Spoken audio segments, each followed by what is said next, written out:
Se colocou no meu coração de a gente começar diferente. Vamos começar, geralmente a gente começa orando, a gente vai começar louvando também, né?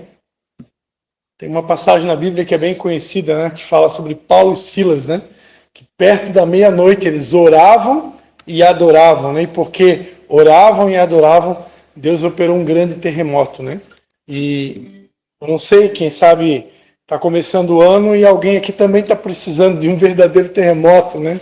Que Deus verdadeiramente venha promover, né, um grande livramento, né? Aquele terremoto ele fala de um grande livramento que aconteceu, né, para os servos de Deus que estavam ali presos naquela cadeia, né, naquela prisão.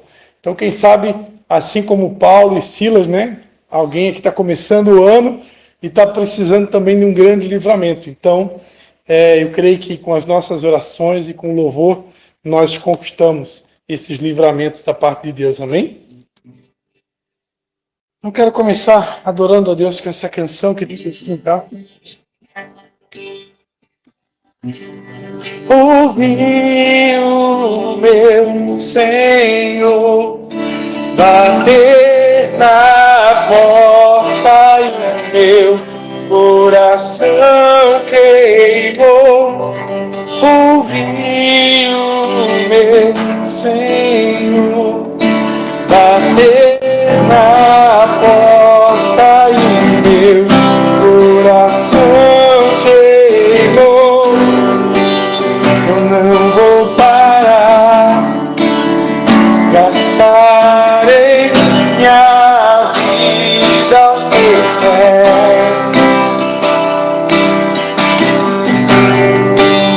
Eu não vou parar, gastarei minha vida aos teus pés. Arará, arará, arará, arará, arará,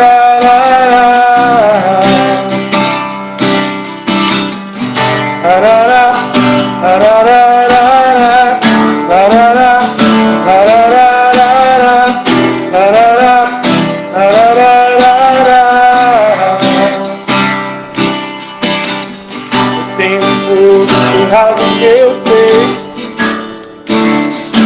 que não me dá descanso. Eu não tenho descanso. Eu tenho fogo cerrado no meu peito que não me dá descanso. Eu não tenho descanso. Deixa queimar, deixa queimar, deixa queimar, deixa queimar, deixa queimar, deixa queimar.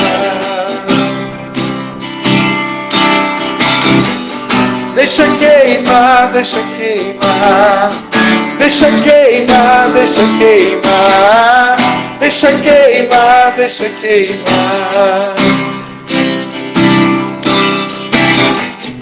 Arará, arará, arará, arará, arará,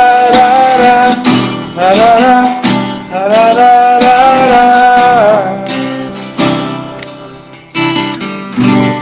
Ô Pai, em nome de Jesus,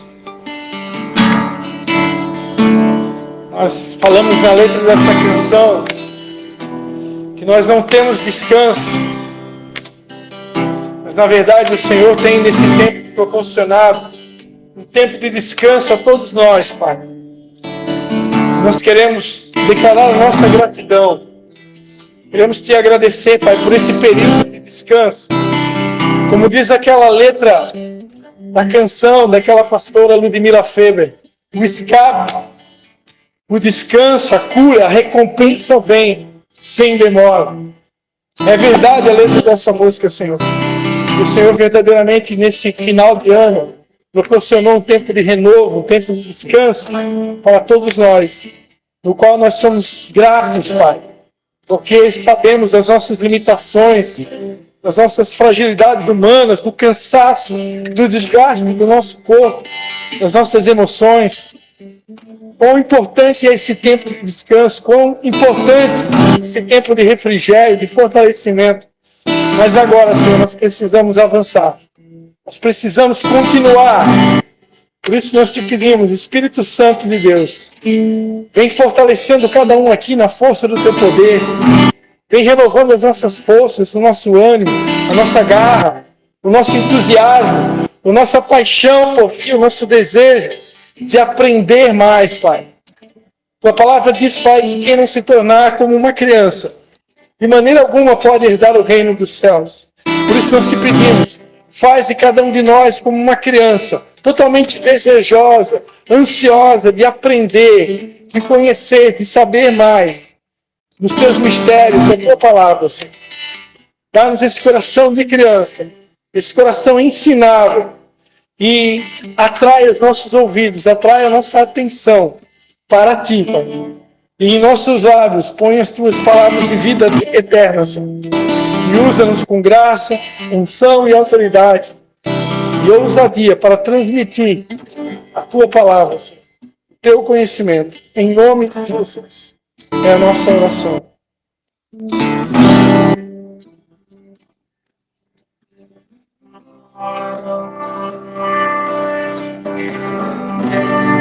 Aleluia.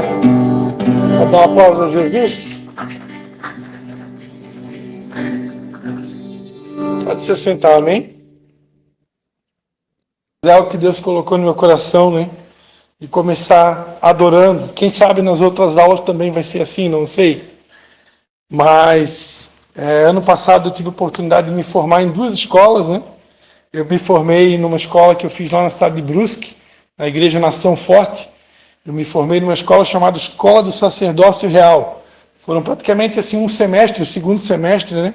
Eu tinha aula todas as segundas-feiras à noite e a gente sempre começava as aulas com louvor. E era um período assim de quase 40 minutos de louvor, né? Então era um período bem...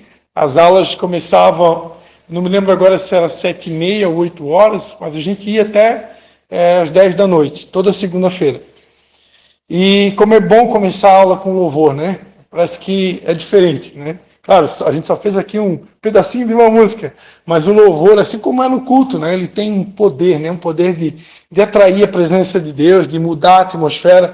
Então, eu sou suspeito de falar, né? Eu toco violão, então... E ano passado também me formei numa outra escola que eu já estava fazendo já há 2 anos, que era o Cefenai Manaus, né? É o mesmo Cefenai que tem lá em Dallas, nos Estados Unidos, que é a escola que estudou Ana Paula Valadão, né, do Diante do Trono. Eu me formei ano passado. Eu fui dispensado do módulo 1, porque eu já tenho um curso médio de teologia pela Assembleia de Deus, né? Que foram 2 ou 3 anos de estudo também. E aí eu fui dispensado do módulo 1, fiz o módulo 2 em 2021, e o módulo 3 em 2022, e dia 31 de dezembro, às 6 da tarde, eu me formei, né? Os 45 do segundo tempo. A Jéssica, que é uma secretária lá do Cefenai, lá de Manaus, da Igreja do Ministério Internacional da Restauração, ela falou, pastor, você tem até o dia 31 para terminar as suas aulas, senão você vai ter que começar tudo de novo no outro módulo. E eu corri contra o tempo, e os outros alunos já tinham formado em outubro, mas eu não consegui, porque eu estava fazendo outra escola junto, então muita coisa eu não dei conta, né? Mas aí ela me deu esse prazo até dia 31, e dia 31 eu consegui. Amém? Então Deus é bom. Estamos aqui agora para poder repartir. E com certeza, durante essas aulas, né, a gente está aqui estudando sobre a formação de um líder de êxito, módulo 1. Estamos estudando a segunda lição, né? Onde o tema é a Bíblia, a Palavra de Deus. E como o Espírito Santo é que dirige as nossas vidas, então pode ter certeza que, embora a gente vai dar aula aqui para vocês sobre a Bíblia, por exemplo, a gente vai continuar hoje, mas nas entrelinhas, né, o Espírito Santo vai dirigindo a gente e sempre a gente vai compartilhando alguma informação a mais que a gente aprendeu ao longo da nossa vida e também nessas escolas que a gente teve a oportunidade de estudar. Amém? Está todo mundo pronto aí? Então vamos lá, então. A gente parou... O meu aqui é página 45, mas vocês é diferente, né? Página 33. A gente vai estudar o item 4, que fala sobre a Bíblia, a influência benéfica da Bíblia, influência universal e atemporal. É isso daí? Então vamos lá. Então, a influência benéfica, universal e atemporal. Então a Bíblia é o livro mais lido do mundo. Só abrir um parênteses aqui. Não sei se aconteceu com alguém aqui no período de férias, se alguém, levante a mão, se alguém, durante a conversa com algum colega de trabalho, escola, na família, alguém conversou sobre a Bíblia com alguém? Teve alguém aqui que falou sobre a Bíblia? Surgiu o assunto da Bíblia, você falou um pouquinho da Bíblia, teve alguém aqui? Não. Teve uma aqui? Aconteceu várias vezes, né? Essas aulas aqui serviam até de gancho, né? Gancho evangelístico, né?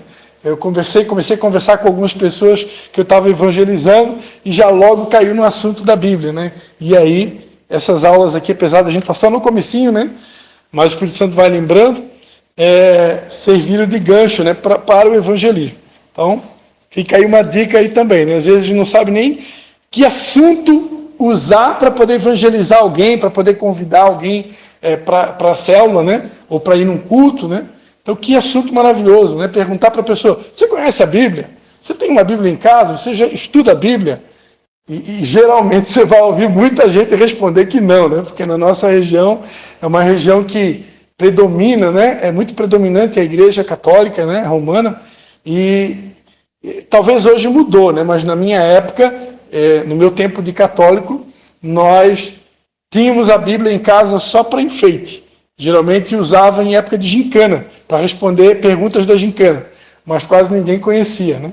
Mas com a vinda da renovação carismática católica, isso mudou, né? Hoje já tem muitos irmãos católicos que têm a sua Bíblia em casa. Mas a gente sabe que tem muitos que vão à igreja e não têm a Bíblia, né? Como é importante ter a Bíblia, porque a Bíblia é o livro mais lido do mundo. Olha só, tinha 3 Bíblias na casa e ninguém lia. Então, isso é muito comum, né? Olha que eu era. Sim. Eu era um católico, mas católico praticante, né? Eu ia na missa domingo de manhã, às vezes no sábado à noite, e participava dos clubes, né? Da irmã Célia, irmã Terezinha, participava do grupo de jovens, era católico praticante, mas não tinha Bíblia. Tinha uma Bíblia na nossa casa, mas praticamente ninguém lia naquela época, né? Mas hoje não mudou, em alguns casos ainda não mudou, né? Muita gente ainda tem e não lê, e alguns nem têm, né? A Bíblia é o livro mais lido do mundo, e, se eu não me engano, o livro mais vendido do mundo também, né? E o segundo livro mais vendido no contexto cristão, pelo que eu aprendi, até onde eu sei, é o livro chamado O Peregrino. Eu acho que é John Bunyan que escreveu esse livro.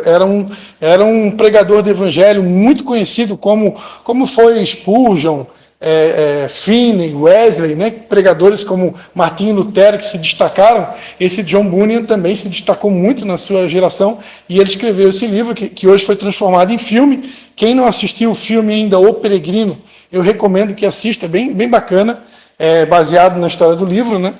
E é um dos livros mais vendidos no mundo depois da Bíblia. Mas a Bíblia é o livro mais lido do mundo.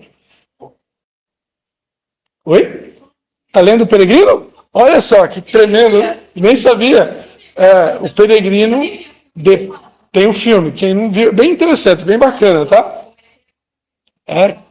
Depois da Bíblia, até onde eu sei, é o livro mais vendido no mundo depois da Bíblia, o livro O Peregrino. Mas a Bíblia é o mais vendido e o mais lido. E não se pode negar a influência benéfica e transformadora que ela exerce sobre os indivíduos e as nações. Mesmo aqueles que não a aceitam, reconhecem o seu efeito sadio na civilização. Até aqueles que não aceitam a Bíblia como sendo talvez o seu livro de regra, mas reconhecem o efeito sadio que ela tem. Eu ouvi há muito tempo atrás uma reportagem de um bairro em Belo Horizonte, se eu não me engano o bairro se chama Lagoinha, é um bairro que tem lá em Belo Horizonte, que é justamente onde tem aquela igreja Batista Lagoinha, né? Que é uma das igrejas mais conhecidas no Brasil. E aquele bairro, segundo a reportagem que eu vi, aquele bairro foi completamente transformado por causa da influência da igreja naquela localização. Então veja o poder que é a pregação do evangelho, da Bíblia, numa determinada região, numa determinada cidade ou bairro, né? O índice de criminalidade cai, o índice de alfabetização aumenta, são incríveis os resultados de uma cidade, de um bairro onde é pregado a Bíblia. Então, é notável o seu caráter universal. Qualquer cristão, ao ler a Bíblia, recebe sua mensagem como se houvera sido escrita diretamente para ele. Todas as raças consideram a Bíblia como sua possessão. Ninguém a considera como um livro alheio ou estrangeiro. A atemporalidade da Bíblia é outro fato marcante que a distingue de qualquer outro livro. Ela é sempre nova e inesgotável.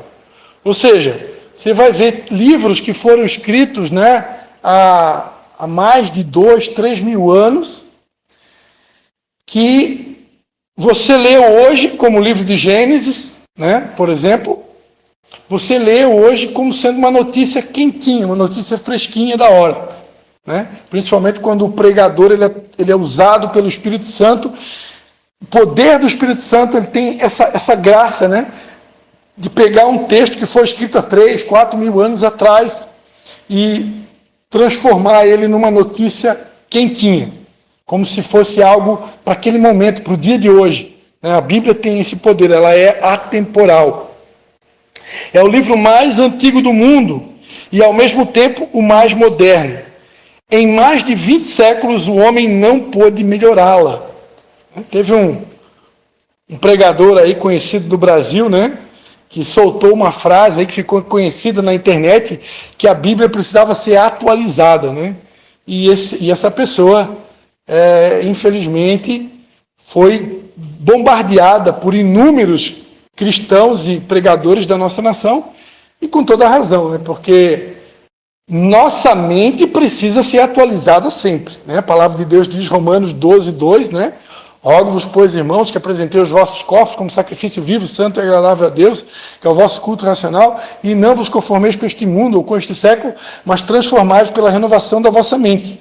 Então, a nossa mente ela precisa ser transformada, atualizada e renovada sempre. Agora, a Bíblia, jamais. Né? A Bíblia não precisa de atualização. Nós precisamos que o Espírito Santo traga um renovo a cada um de nós. O Espírito Santo ele tem poder de pegar um texto atemporal, um texto que foi escrito há 2 mil anos, 3 mil anos atrás, e atualizar para os nossos dias, para a nossa realidade do dia de hoje. Agora, isso não é atualizar a Bíblia. Isso é uma renovação da nossa mente e uma atualização que o Espírito Santo nos dá para aplicar a Bíblia na nossa realidade do dia a dia. Então o Espírito Santo ele tem esse poder, né, de trazer um vinho novo para a gente. Mas isso não é mudar e nem melhorar a Bíblia. A Bíblia vai continuar sempre atual. Quem conseguiu entender? Então, se você ouvir algum pregador dizendo, como esse camarada, que eu nem quero citar o nome, né, ele falou que a Bíblia precisa de ser atualizada, por favor, né, desconsiderem, porque a pessoa está, no mínimo, equivocada. Né? Ela precisa rever a maneira de falar ou de transmitir essa informação, porque dessa forma está errado. A Bíblia não precisa ser melhorada. A nossa mente precisa ser renovada, mas a Bíblia não precisa ser melhorada.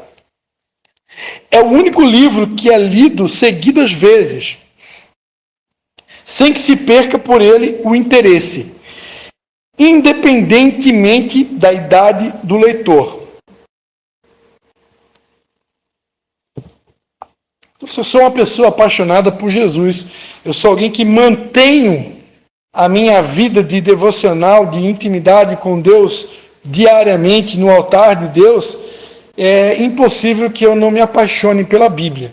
Se eu perdi a minha paixão pela Bíblia, alguma coisa está errada dentro de mim. Eu preciso pedir que Deus me conserte a engrenagemzinha que está quebrada aí dentro de mim, porque eu preciso ser apaixonado pela Bíblia. Amém? A Bíblia, ela é a palavra de Deus, é o próprio Deus falando. Portanto, a leitura da Bíblia deve se tornar um estilo de vida para todo aquele que confessa Jesus como Senhor e Salvador. Devemos entender que quando lemos a Bíblia, estamos abrindo o nosso coração para receber de Deus alimento seguro e saudável, uma fonte inesgotável de sabedoria e conhecimento de Deus. A palavra de Deus diz em 2 Timóteo 2,15.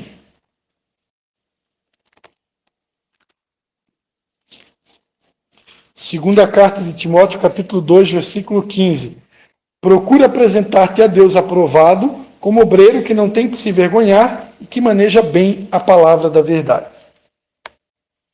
Então eu preciso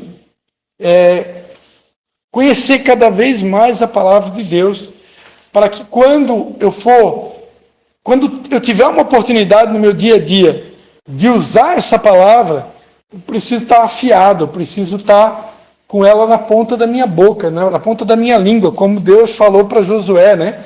Não se aparte da tua boca o livro desta lei, medita nele de dia e de noite, então serás bem-sucedido e farás prosperar, né, o teu caminho. Então, essa palavra precisa estar na minha boca. Ela é um mel que é uma fonte de sabedoria e conhecimento de Deus. Lembrando, amados, que a Bíblia, a palavra de Deus, eu já devo ter falado aqui para vocês que a palavra de Deus é um sinônimo da Bíblia. Então, quando você fala a palavra de Deus, Escrituras Sagradas e Bíblia, é tudo uma coisa só. Você escutar o pregador falar as Escrituras Sagradas, a Bíblia Sagrada, a palavra de Deus, é tudo uma coisa só. Ok? Então, a Bíblia, perante Efésios capítulo 6, ela é também considerada uma arma. Não sei se eu já falei isso com vocês, mas provavelmente, se não foi falado aqui na aula, você já deve ter ouvido em alguma pregação, num culto, ou até mesmo numa célula, né, que a palavra de Deus, ela é uma espada, né? Lá em Efésios 6 diz, né, tomai toda a armadura de Deus para poder suportar no dia mau. E o dia mau, ele chega, né? A gente estava conversando ali fora sobre uma situação que aconteceu para uma pessoa aqui da cidade. Foi o dia mau dela. Então, o dia mau chega para todo mundo. O dia mau é aquele dia, então, que de repente você perdeu um ente querido, chegou uma notícia que a empresa que você trabalhava deu uma enchente lá e ficou tudo debaixo d'água, de repente você foi desempregado, e, enfim, notícias ruins. A minha esposa falou no culto domingo aqui, né? Sobre as notícias ruins. Elas chegam. A gente não pode ficar profetizando que as notícias ruins vão chegar, mas a gente precisa estar pronto para elas. Se elas chegarem, o justo não deve temer as más notícias, como a minha esposa falou aqui domingo. Então eu preciso estar preparado. E uma das maiores armas que Deus nos deu para poder resistir às tentações, para poder resistir o dia mau, e até mesmo para poder enfrentar o inimigo, né, Satanás, que muitas vezes vem tentar perturbar as nossas vidas, é a palavra de Deus. A palavra de Deus, a Bíblia, ela é uma arma tanto de defesa como de ataque. Então ela serve tanto para você se defender como para atacar. Quem conhece a história ali que tem em Mateus 4, né, quando fala que Jesus Cristo ficou 40 dias no deserto, a Bíblia diz que ali Satanás veio 3 vezes tentar a Jesus. E como é que Jesus fez para resistir o diabo naquele período de deserto? Ele falava, está escrito. O Satanás dizia, né? E ele dizia, também está escrito. Né? Não só de pão viverá o homem, né? Mas de toda palavra que procede da boca de Deus. Essa foi a primeira tentação, quando o diabo mandou ele transformar a pedra em pão, né? Então Jesus, ele tinha a palavra na boca. E ele sempre usou a palavra para vencer o adversário. Então, da mesma forma, tem que ser com a gente. Eu tenho que ter essa palavra, eu preciso me encher dessa palavra Porque a Bíblia diz que a boca fala do que o coração está cheio. Então, se eu me encher dessa palavra, quando eu abrir a boca, eu tenho a palavra na minha boca. Então, lembrando, ela é uma arma de defesa e de ataque. Quem tiver interesse, tem na internet, você pode achar no YouTube, tem uma pregação, tem 2 pregações do pastor Antônio Cirilo. Quem aqui já ouviu falar em Antônio Cirilo? Tem 2 pregações do pastor Antônio Cirilo, que fala assim, adoração como arma de guerra, adoração como arma de ataque e adoração como arma de defesa. Mas, desculpa aí, eu fugi um pouquinho do contexto, porque a pregação do Antônio Cirilo não é a Bíblia como arma de ataque e arma de defesa. É a adoração como arma de ataque e a adoração como arma de defesa. Mas aí, se alguém se interessa pelo assunto da adoração, também tem uma dica aí para você ouvir essa pregação. É bem legal, tá bom? Mas vamos voltar para a Bíblia aqui, que eu fugi um pouquinho o foco. A estrutura da Bíblia. A Bíblia é composta de 66 livros, sendo divididos, então imaginem uma arma com um calibre 66, sendo divididos em 39 livros do Antigo Testamento e 27 livros do Novo Testamento. Estou falando muito rápido, muito devagar, está todo mundo entendendo aí, está tudo ok? Certo? Os 39 livros do Antigo Testamento se classificam em 4 grupos. 5 livros da lei, chamado de Pentateuco, Gênesis, Êxodo, Levítico, Números e Deuteronômio. Esses livros tratam da origem de todas as coisas, da lei e do estabelecimento da nação de Israel, a nação israelita, os hebreus. Ok? Depois, os 12 livros históricos, Josué, Juízes, Ruth, 1 Samuel, 2 Samuel, 1 Reis, 2 Reis, 1 livro de Crônicas, 2 livro de Crônicas, Esdras, Neemias e Esther. Estes livros ocupam-se da história de Israel nos seus vários períodos.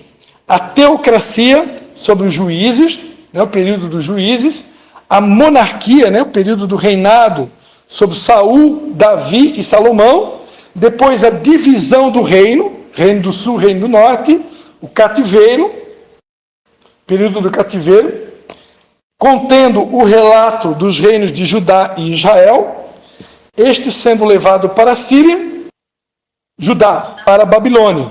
Então, o período do cativeiro babilônico. E o cativeiro assírio. O pós-cativeiro, um período de Zorobabel, Esdras e Neemias, em conjunto com os profetas contemporâneos. 5 livros poéticos: Jó, Salmos, Provérbios, Eclesiastes e Cantares, ou Cânticos dos Cânticos, ou Cânticos de Salomão, Cantares de Salomão. Ok? São assim chamados pelo gênero do seu conteúdo, mas também são chamados de devocionais. Então, os livros poéticos, Jó, Salmos, Provérbios, Eclesiastes e Cântares, ou Cantares, também são chamados de livros devocionais.